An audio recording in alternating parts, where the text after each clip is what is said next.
안녕하세요. 사는 게 예술의 호스트 수수진입니다. 반갑습니다. 네, 지난 회차에서 다정함이라는 단어를 가지고 이야기를 나눠보았는데요. 예상보다 훨씬 많은 분들이 좀 공감해 주시고 또 각자의 상황 속에서 이 개념을 받아들여 주셨다라는 느낌을 받아서 굉장히 기쁘고 뿌듯했습니다. 네, 진심으로 감사드립니다. 그래서 이제 요즘 제가 했던, 그리고 가장 좀 자주 많이 듣는 질문을 가지고 오늘의 에피소드를 또 구성을 해봤어요. 그래서 좋아하는 일과 돈 이야기입니다. 이 질문을 꺼내는 순간 분위기가 묘하게 바뀌는 걸 느낄 때가 있어요.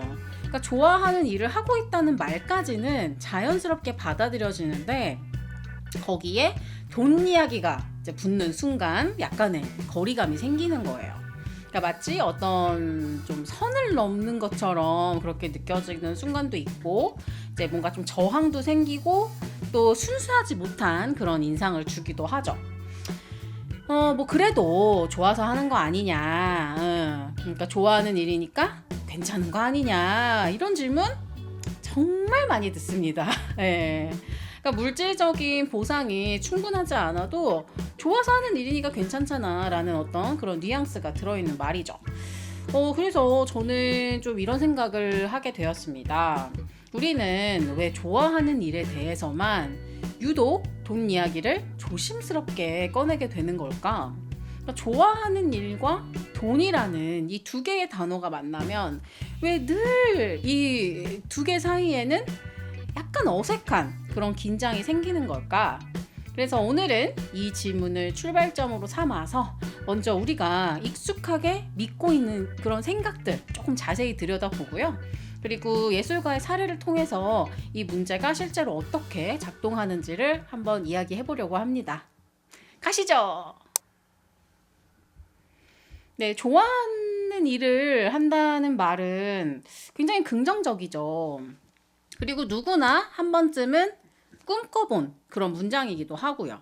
그러니까 좋아하는 일을 하고 살고 싶다. 그리고 뭐 좋아하는 일을 직업으로 삼고 싶다.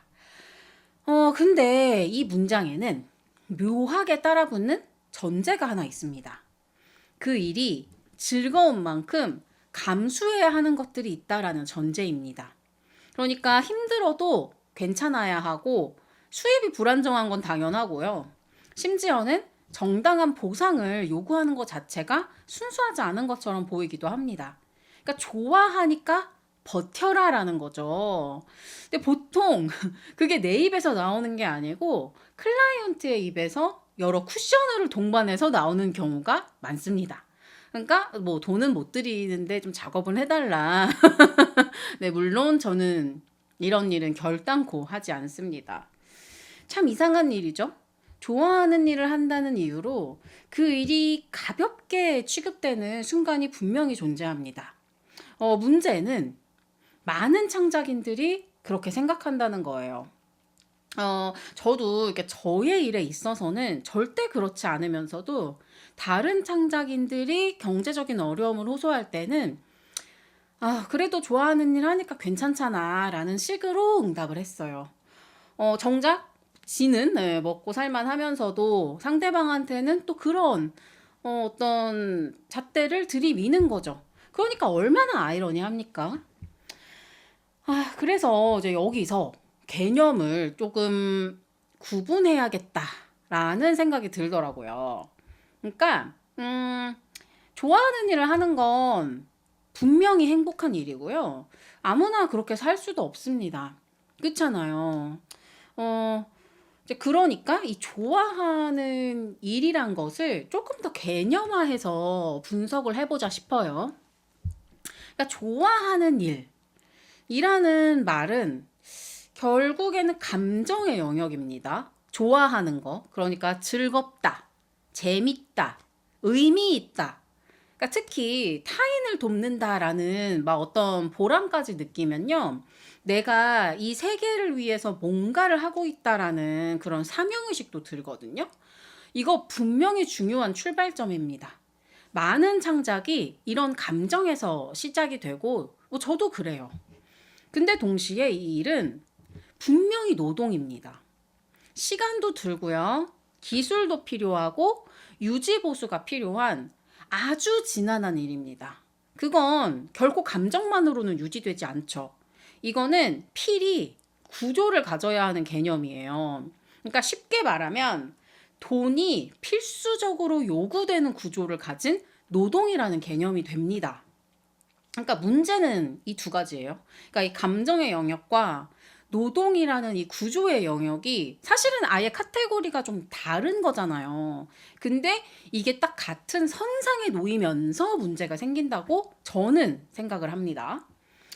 근데 많은 창작인들이 그러다 보니까 이 두 가지를 쉽게 혼동하고 이 두 가지를 뭔가 한꺼번에 가져가는 거에 대해서 굉장히 힘들어해요. 그래서 저에게 질문도 굉장히 많이 합니다. 그래서 이거를 제가 답변 드리기보다는 제가 가장 존경하고 사랑하는 우리 예술가 선배님의 삶을 통해서 해석하기로 했어요. 네, 그래서 오늘 모셔볼 작가님은 동시대에 가장 많은 사랑을 받고 작품도 가장 비싼 작가님입니다. 데이비드 호크니 작가님 모시겠습니다. 박수! 네, 제가 정말 존경하고 비록 만나본 적은 없지만 제 개인적으로는 멘토로 삼고 있는 저희 데이비드 호크니 선배님을 모셔보았습니다. 네, 우리 호크니 선배님은 1937년 영국에서 태어난 작가로 1960년대부터 지금까지 굉장히 긴 시간 동안 작업을 해오고 있는 인물입니다. 영국 왕립예술학교에서 수학을 했고요. 이후 미국 로스앤젤레스로 건너가면서 그의 대표적인 이미지들이 만들어지기 시작합니다. 우리가 흔히 알고 있는 수영장 시리즈 있죠. 특히 A Bigger Splash 1967년 작품인데 이런 작품들이 이제 이 시기에 등장합니다. 강렬한 색채, 이제 평면적인 구성, 그리고 이 빛과 물에 대한 독특한 해석은 당시에도 굉장히 새로운 감각이었고요. 지금까지도 우리 선배님을 대표하는 이미지로 남아 있습니다. 우리 선배님은 특정한 스타일에 머무르지 않아요. 그러니까 사진을 활용한 포토콜라주 작업을 하기도 했고, 저희가 되게 좋아하는 작품인데, 그리고 무대 디자인을 하기도 했고요. 또 회화로 돌아오기도 합니다. 그러니까 뭔가 한 가지 방식으로 자신의 정체성을 고정시키기보다 계속해서 다른 방식으로 이미지를 실험해 왔다는 것이 특징입니다. 그리고 또 우리 선배님 다른 하나의 특징을 가지고 있죠. 그건 굉장히 비싼 작가라는 점입니다. 그러니까 우리 선배님은 지금 살아있는 이 동시대 작가 중에서도 작품 가격이 가장 높은 작가 중 한 명으로 알려져 있습니다. 실제로 우리 선배님 작품 중에 Portrait of an Artist 이 작품은 2018년 경매에서 약 9천만 달러 당시 기준으로 한화로 환산하면은 약 1천억 원 넘는 가격에 낙찰되면서 큰 화제가 되기도 했습니다. 1천억 원이라. 그러니까 저는 이 지점이 굉장히 흥미로워요. 왜냐하면 이 작가는 단순히 시장에서 성공한 작가가 아니라 동시에 끊임없이 새로운 방식을 시도해 온 사람이거든요. 보통 우리는 이 시장에서 성공한 작가를 상업적이다라고 생각을 하고요. 실험적인 작가는 되게 순수한 작업을 한다 이렇게 생각을 해요. 그러니까 이 실험적이고 조금 이렇게 시장에서 많이 알려지지 않았어도 어떻게 보면 좀 힘들게 작업을 하지만 그러니까 이 사람은 진짜 예술가다. 뭐 이런 식으로 우리가 조금 나누는 그런 경향성을 가지고 있거든요. 근데 저도 그래요. 그래서 저는 아예 이제 수수진 작가라는 저 자신을 상업적인 작가라고 포지셔닝을 해놓고 여지껏 작업을 이어왔습니다. 돈은 벌어야겠거든. 이거밖에 가진 게 없어요. 예. 그래서 이제 우리 속근희 선배님을 보면 진짜 상업적인 거랑 이 예술적인 순수성, 그러니까 이 두 가지를 동시에 가지고 있거든요. 그러면서 이제 계속해서 새로운 기술을 받아들이고 또 새로운 방식으로 작업을 확장하면서도 그러면서도 시장 안에서 정말 독보적인 위치를 차지하고 있죠. 그래서 또 우리 선배님을 보면서 인상적인 부분은 새로운 기술을 대하는 이 작가 특유의 태도입니다. 그러니까 아이패드가 등장했을 때 그것을 회화를 위협하는 어떤 새로운 기술로 보지 않고요. 자신의 작업 도구로 받아들입니다. 아이패드로 드로잉을 하고 그 이미지를 전시하고 또 새로운 방식으로 이미지를 생산합니다. 이건 단순히 트렌드를 따라간 것이 아니라고 느껴졌습니다. 이미 충분히 인정받은 작가임에도 불구하고 익숙한 방식에 머무르지 않고 새로운 도구를 받아들이는 거. 그러니까 지금 제가 그 보여드리는 이 책도 데이비드 호큰 선생님의 화집인데 모두 아이패드로 작업한 그림입니다. 그러니까 좋아하는 일을 계속 하기 위해서 자신만의 방식을 고집하기보다는 현재의 기술을 작업 안으로 끌어들여서 아예 그런 자신만의 표현 기법으로 만들어 버리죠. 정말 독보적이라고 생각합니다. 그래서 저는 우리 선배님을 보면서 이런 생각을 하게 되었습니다. 좋아하는 일을 지속한다 혹은 지킨다는 것은 변하지 않는 게 아니라 어떤 변화이든지 자기 것으로 만들어버리는 어떤 포용력, 혹은 이걸 융통성이라고 말할 수도 있겠죠. 그러니까 일단 고집스럽지 않다는 점에서 저는 우리 호크니 선배님을 굉장히 존경하고 또 이것이 이 사람이 가진 능력이다라고 생각합니다. 저 수수진이라는 일러스트레이터는 아이패드 드로잉으로 조금씩 알려지기 시작했습니다. 그리고 요즘 저는요, 생성형 AI를 제 작업 안으로 끌어들이고 있습니다. 제가 몇 년 전에 어도비 코리아와 협업을 해서 지금 그 어도비 유튜브 가시면 아이패드용 일러스트레이터로 그림 그리는 그런 튜토리얼이 올라와 있거든요. 제가 더보기란에 링크 걸어드리겠습니다.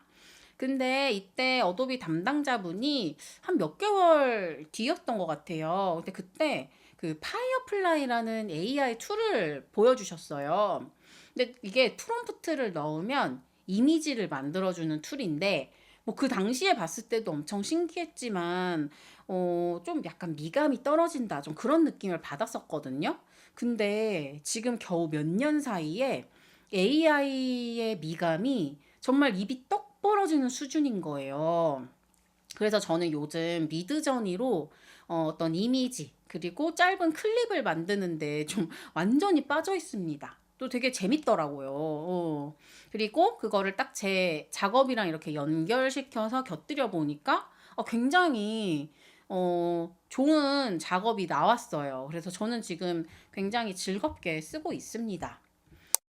30년대생 데이비드 호크니에게 아이패드 드로잉이 새로운 기술이었다면 80년대생 수수진이라는 일러스트레이터에게는 생성형 AI가 새로운 기술인 것이죠. 그리고 저는 이것을 지금 저만의 방식으로 소화하는 과정에 있습니다. 네, 다시 좋아하는 일과 돈 이야기로 돌아가 보겠습니다. 좋아하는 일은 감정에서 시작됩니다. 반면에 돈은 구조입니다. 그러니까 지속하게 만들고 반복을 가능하게 하는 절대적 조건이라고 말할 수 있습니다. 결국 좋아하는 일을 계속한다는 것은 감정을 기반으로 단단한 시스템을 구축해야 한다라는 뜻으로 이해할 수 있겠습니다. 그래서 저는 요즘 이런 생각을 해요. 그러니까 좋아하는 일이라는 거 결코 감정만으로 안 되는 거구나. 그러니까 감정과 이성, 구조라는 게 전체적으로 조화를 이루어야만 가능하구나를 깨닫습니다. 근데 또 그렇기 때문에 동시에 돈만 따르고 이렇게 물질적인 보상만 추구하는 건 또 이 일을 계속할 수 없는 그런 증거가 되기도 합니다. 그러니까 정말 이 모든 것을 계속 조정하면서 그렇게 나아가는 게 되게 중요한 것 같아요. 그러니까 균형이랑 조화가 엄청 중요한 건데, 근데 말은 쉬운데 사실 정말 어려운 일이죠. 이게 만약에 쉬운 일이었으면 우리가 이렇게 주제로 가지고 와서 이야기를 나눌 일도 없었을 겁니다. 아주 어려운 일입니다. 여러분은 혹시 어떠신가요? 그러니까 일단은 좋아하는 일을 하고 계신지 좀 묻고 싶네요. 모쪼록 정말 좋아하는 일을 하면서 또 충분한 물질적인 보상을 받으면서 정말 구조적이고 균형 잡힌 그런 삶을 살고 계시길 바라겠습니다. 그리고 저 또한 그렇게 될 수 있도록 계속 저의 삶을 조정하면서 좀 매사 융통성 있게 살고 싶다는 생각이 듭니다. 네, 오늘은 돈이라는 개념을 분석하고 또 우리 데이비드 호크니 선배님의 이야기도 나눠보았습니다. 정말 동시대에 이런 작가가 있어서 너무 기감이 되고 좀 어떤 좀 희망을 품게 되는 것 같아요. 제가 예전 에피소드에서 예술 활동을 잠시 멈췄다라고 말한 적이 있어요. 그러니까 실제로 지금 저는 커미션 없는 작업은 이제 거의 안 하고 있는데, 전에, 그러니까 뭔가 이런 커미션이랑 관계없이, 그러니까 물질적인 보상이랑 관계없이 좀 나름의 어떤 좀 개념을 제시해보고 싶어서, 뭐 예를 들면 비정형의 하트 쉐입 같은 어떤 그런 좀 개념적인 작업도 했었는데, 물론 뭐 지금 이런 말 하면서도 약간 민망한 것은 물론 이제 수수지는 작업을 모르는 분들이 훨씬 많고 사실은 뭐 어떻게 보면 좀 무명에 가까운 작가이기 때문에 이런 말을 하는 게 저 스스로 좀 부끄럽습니다, 여러분. 이제 그럼에도 이제 수수진이라는 작가 그리고 그 작가가 그려내는 작품을 좋아하는 분들이 계시기 때문에 이제 그런 분들께는 이 비정형의 하트 쉐입이 되게 아이코닉한 어떤 개념이거든요. 그러니까 저도 이제 또 그런 생각을 하면 이거를 뭔가 더 확장해서 미술관이나 갤러리 막 이런 데 더 걸어보고 싶다 이런 생각을 저도 하긴 하거든요. 근데 요즘 제가 이 사는 예술을 하면서 꼭 그런 것만이 예술은 아니겠다라는 생각을 하고 있어요. 그러니까 지금 제가 하는 이 유튜브도 어쩌면 확장된 예술 활동을 아닐까라는 생각을 하거든요. 그러니까 저도 지금 이걸 하면서 생각이 굉장히 많이 바뀌고 있는 과정에 있습니다. 그리고 저 스스로 되게 신기하게 생각하고 있어요. 그러니까 이게 유튜브든 뭐 웹소설이든 일러스트든 뭐 미술관에 작품을 걸든 어쨌든 그러니까 스스로 내가 이렇게 제한을 걸지 않는 게 되게 중요하구나라는 깨달음이 있거든요. 그러니까 우리 예술가 선배님들이 작업한 것을 쭉 리서치하고 이제 지켜보면서 어쩌면 나도 엄청 보수적인 생각으로 작업을 하고 있다. 이제 이런 생각을 하는 거예요. 근데 제가 어느 순간부터 특정 매체에 제한을 두지 않으니까 저의 표현이 훨씬 더 자유로워지고 그리고 표현뿐만 아니라 그냥 제 삶 자체도 되게 다른 차원으로 좀 풍성해졌다 이런 느낌을 많이 받습니다. 그래서 나 유튜브 좀 대박 나면 좋겠어. 어머나, 결론이 유튜브 대박 나자라니 내 말도 안 되죠. 아자, 아자, 예. 정말 어디로 튈지 모르는 그런 사는 게 예술입니다. 네, 여러분 정말 늘 이런 참 부족한 채널을 또 들어주셔서 또 보아주셔서 진심으로 감사드리고요. 모쪼록 또 다음 에피소드에서도 의미 있는 사유를 건져 올릴 수 있도록 네, 또 한 주간 열심히 리서치 하겠습니다. 네, 저는 여러분의 사유를 늘 응원합니다. 그럼 다음 이 시간에 또 만나요. 안녕.